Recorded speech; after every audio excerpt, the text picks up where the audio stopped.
नमस्कार, Devda concept YouTube channel में आप सभी का हार्दिक स्वागत है। हम पढ़ रहे थे बायोलॉजी के अंदर कोशिका के बारे में, उससे संबंधित कुछ ऑब्जेक्टिव क्वेश्चन हैं, वो भी आपको करवाएं। पहला क्वेश्चन आपके लिए, प्लाज्मा झिल्ली किसकी बनी होती है? प्लाज्मा झिल्ली किसकी बनी होती है? ऑप्शन ए है लिपिड व प्रोटीन, बी ऑप्शन है केवल प्रोटीन, सी ऑप्शन है केवल लिपिड, डी ऑप्शन है केवल सेलुलोज। हाँ जी, प्लाज्मा झिल्ली जो है सेल मेम्ब्रेन किसकी बनी होती है? आपके पास क्वेश्चन है, आंसर बताइए भाई। किसकी होती है? लिपिड व प्रोटीन की। क्लियर। इसके बाद हम चलें नेक्स्ट क्वेश्चन पे। नेक्स्ट क्वेश्चन आपके लिए, कोशिकांग में आत्मघाती थैली कहते हैं? ऑप्शन ए है राइबोसोम, बी ऑप्शन है केंद्रक, सी ऑप्शन है लाइसोसोम और डी ऑप्शन है सेंट्रोसोम। हाँ जी, इसमें से बताइए, कोशिकांग में आत्मघाती थैली की संज्ञा किसे दी जाती है भाई? किसे देंगे? कोशिका में आत्मघाती थैली, सुसाइडल बैग किसे कहते हैं? लाइसोसोम को। नेक्स्ट क्वेश्चन आपके लिए, कोशिका के अंदर सूचनाओं का प्रवाह होता है? ऑप्शन ए है आरएनए, बी ऑप्शन है डीएनए, सी ऑप्शन है माइटोकॉन्ड्रिया, डी ऑप्शन है राइबोसोम। हाँ जी, एक कोशिका के अंदर सूचनाओं का प्रवाह करने में सहायक कौन सा होता है? क्या होता है भाई? बताइए आंसर इसका। एक कोशिका में सूचनाओं के प्रवाह के लिए आवश्यक होता है आरएनए। नेक्स्ट क्वेश्चन आपके लिए, एंडोप्लाज्मिक रेटिकुलम जो अपने अंतःप्रदयी जालिका है ईआर का कार्य है? ऑप्शन ए है आपके पास एंजाइम निर्माण,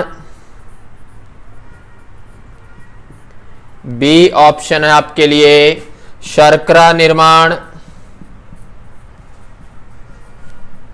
सी ऑप्शन है आपके लिए कोशिका ढांचा बनाने में सहायक,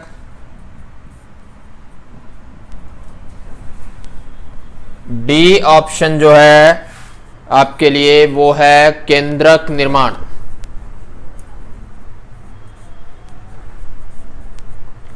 हाँ जी, जो अंतःप्रदयी जालिका है उसका कार्य बताइए भी, क्या करती है? ये बनाती है, कोशिका का एक ढांचा बनाने में सहायक होती है। इसके बाद नेक्स्ट क्वेश्चन आपके लिए, कवक की कोशिका भित्ति बनी होती है? कवक की कोशिका भित्ति जो है किसकी बनी होती है? ऑप्शन है प्रोटीन, बी ऑप्शन है आपके लिए सेलुलोज, सी ऑप्शन है काइटिन, डी ऑप्शन आपके लिए शर्करा। हाँ जी, कवक जो है उसकी कोशिका भित्ति किसकी बनी हुई है, इसके बारे में बताइए। कवक जो है उसकी कोशिका भित्ति किसकी बनी हुई है? किसकी बनी हुई है भाई? काइटिन। काइटिन की बनी होती है। नेक्स्ट क्वेश्चन आपके लिए, कोशिका में निम्न में से कौन पाचन थैली कहलाता है?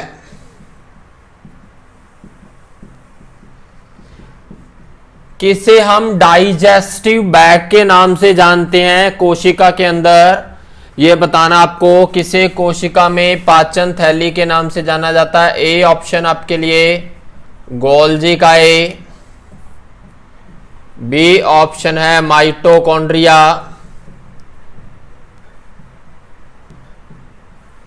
सी ऑप्शन है राइबोसोम, डी ऑप्शन है लाइसोसोम।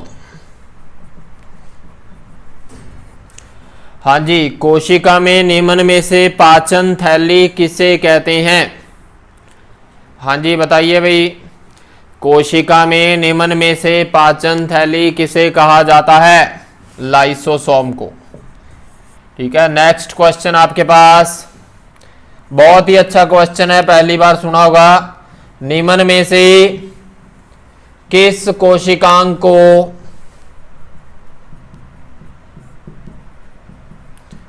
एटम बम कहते हैं? सुना ना पहली बार? निम्न में से ऐसा कौन सा कोशिकांग है जिसे एटम बम की संज्ञा दी जाती है? ऑप्शन ए है सूक्ष्म नलिका,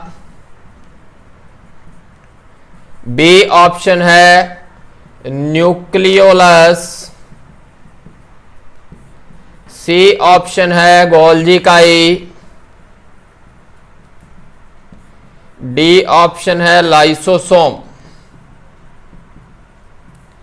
हाँ जी बताइए, निम्न में से किस कोशिकांग को एटम बम कहते हैं? बहुत ही अच्छा क्वेश्चन है। किसे कहेंगे? लाइसोसोम को, क्योंकि लाइसोसोम के फटने पर ही क्या होता है? कोशिका विभाजन प्रारंभ होता है।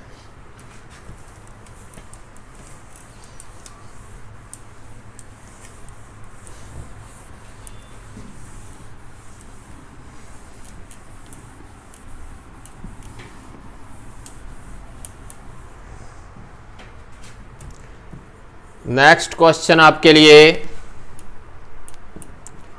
सबसे लंबी मानव कोशिका है?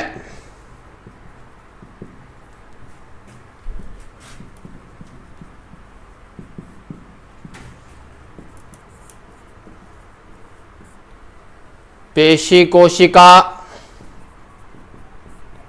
बी ऑप्शन है उपकला कोशिका, सी है आपके लिए त्वचा कोशिका,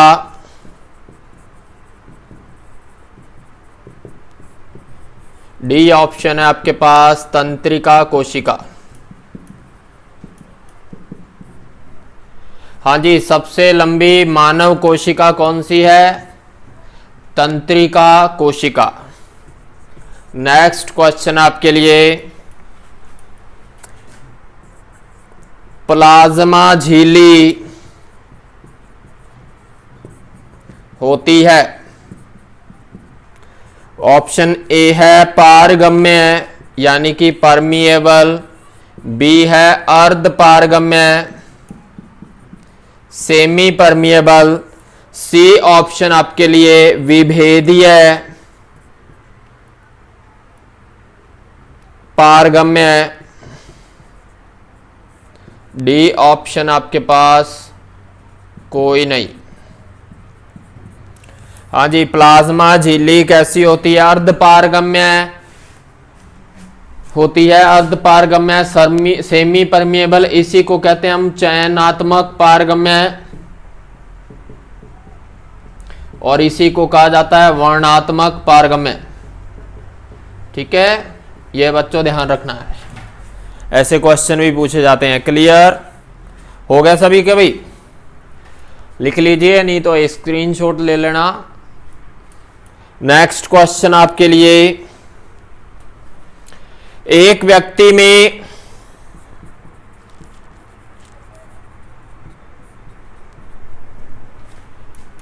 माइटोकॉन्ड्रिया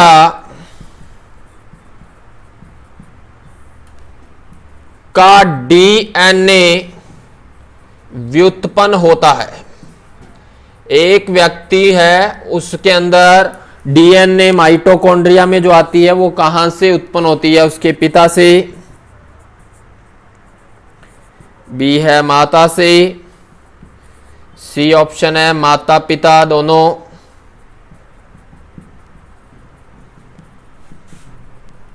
डी है कोई नहीं।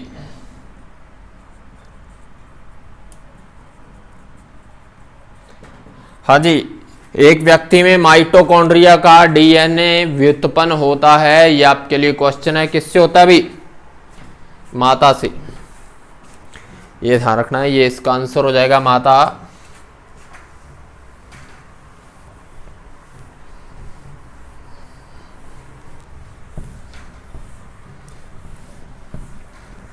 लिख लिया सबने भाई? नेक्स्ट चले हम। नेक्स्ट क्वेश्चन आपके लिए, निम्न में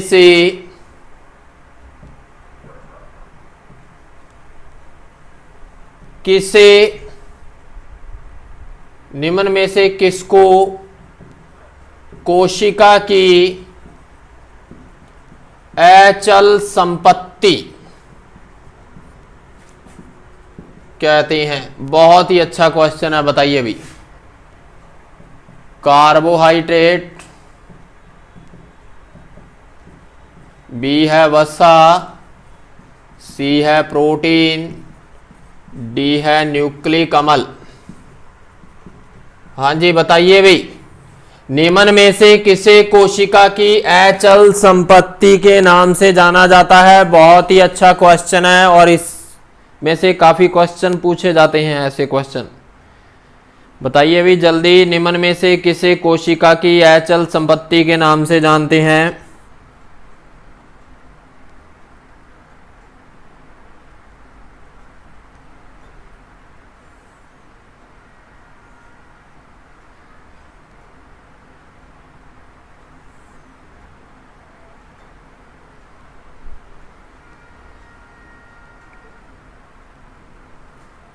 बताइए भी।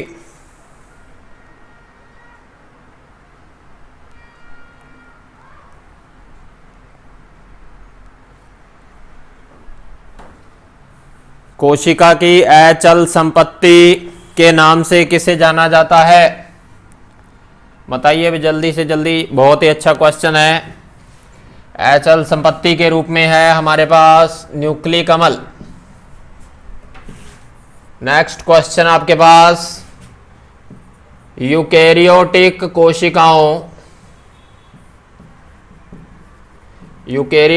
कोशिका में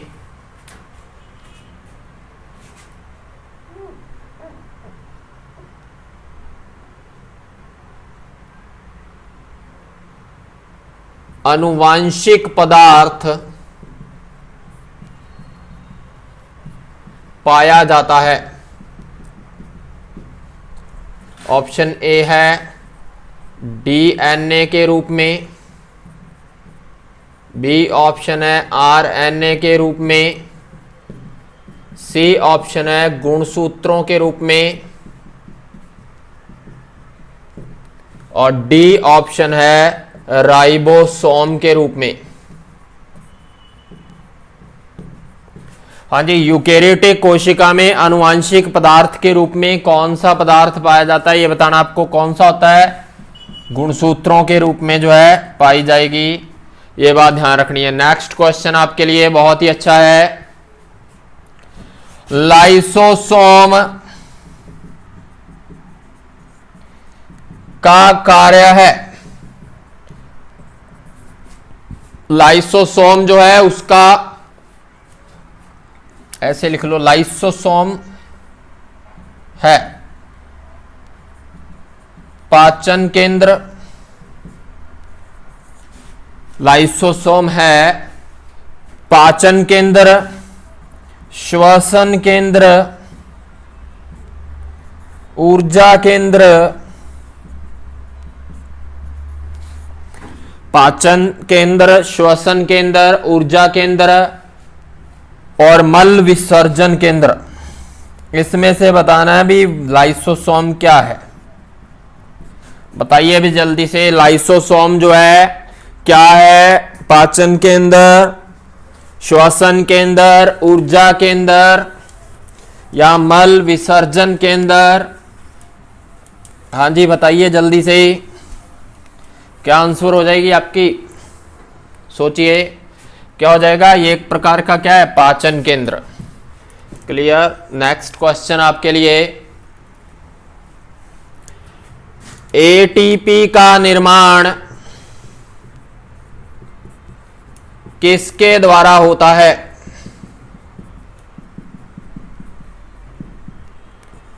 ऑप्शन ए है राइबोसोम, लाइसोसोम, माइटोकॉन्ड्रिया,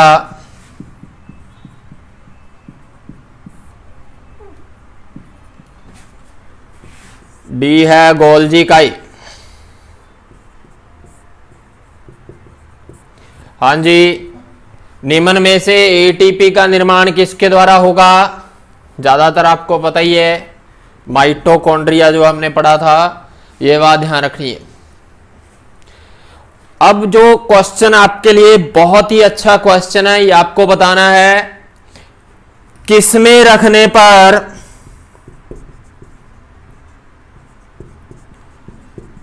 कोशिका के आयतन में वृद्धि होती है। ऑप्शन ए है अल्प प्रासणदाबी घोल, बी ऑप्शन है अति प्रासणदाबी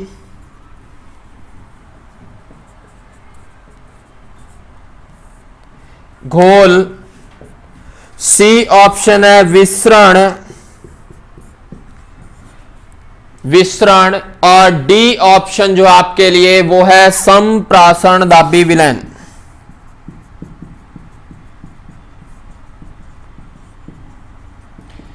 वेरी इंपॉर्टेंट क्वेश्चन है, बहुत ही अच्छा क्वेश्चन है। किसमें रखने पर कोशिका जो है उसके आयतन में वृद्धि होगी?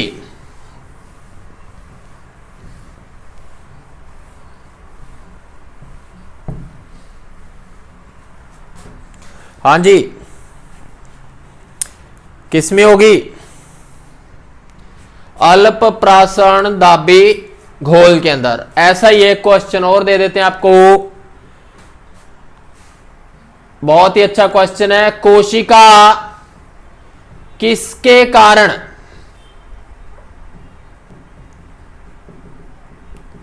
सफेद हो जाती है? सफेद का मतलब होता है सिकुड़ जाती है। ऑप्शन से आपके पास अल्प प्रासण दाबी, अल्प प्रासण दाबी, अल्प प्रासण लिख लो, बी है अति प्रासण, और आपके लिए जो है सी जो है ये लिख लेते हैं हम जीव द्रव्य कुंचन, और डी है हमारे पास, कुछ भी लिख लो आप डी के बारे में, विसरण लिख लो। हाँ जी, बहुत ही अच्छा क्वेश्चन है। कोशिका किसके कारण सफेद हो जाती है? बताइए भाई, किसके कारण होती है? अति प्रासण, सफेद यानी कि फैल जाती है एक प्रकार से, सिकुड़ना मत लिखना इसको, फैल जाना, ठीक है। अति प्रासण दाबी विलायन जो है उसमें जो है कोशिका, सॉरी, अति प्रासरण में क्या होगा? कोशिका जो है सिकुड़ जाती है, ठीक है, नेक्स्ट क्वेश्चन आपके लिए, गोल्जी काई उत्पन्न हुए हैं। गोल्जी काई उत्पन्न हुए हैं। ऑप्शन ए है अंतःप्रद्रवी जालिका, बी ऑप्शन है आपके पास लाइसोसोम, सी ऑप्शन है माइटोकॉन्ड्रिया,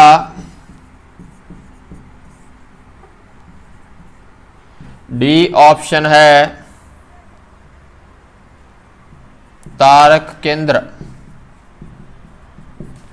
हाँ जी, गोल्जी काई उत्पन्न हुए हैं। गोल्जी काई किसके द्वारा उत्पन्न होते हैं? वैसे देखा जाए तो अंतःप्रदयी जालिका पर जो है छोटे छोटे दानों के रूप में जो है चिपके रहते हैं, ये बात ध्यान रखनी है।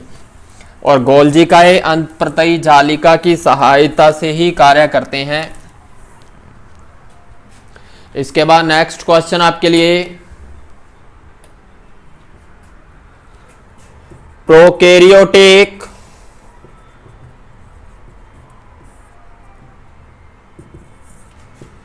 कोशिका में सूक्ष्म रचना है। जीवाणु, विषाणु, नीलहरी शैवाल,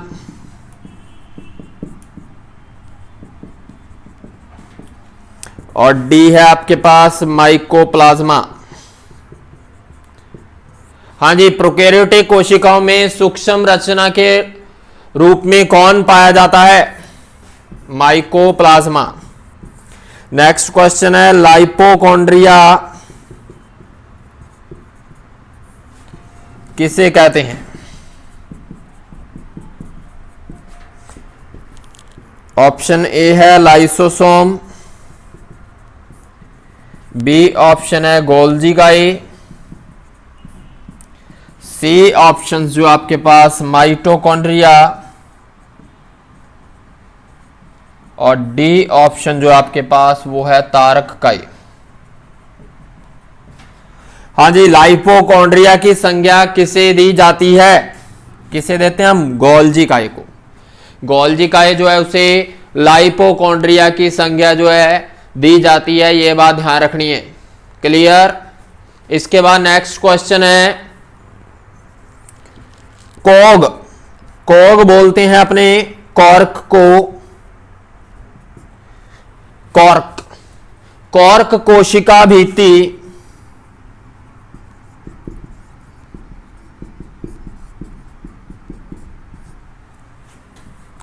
कॉर्क कोशिका भित्ति का एक महत्वपूर्ण घटक है।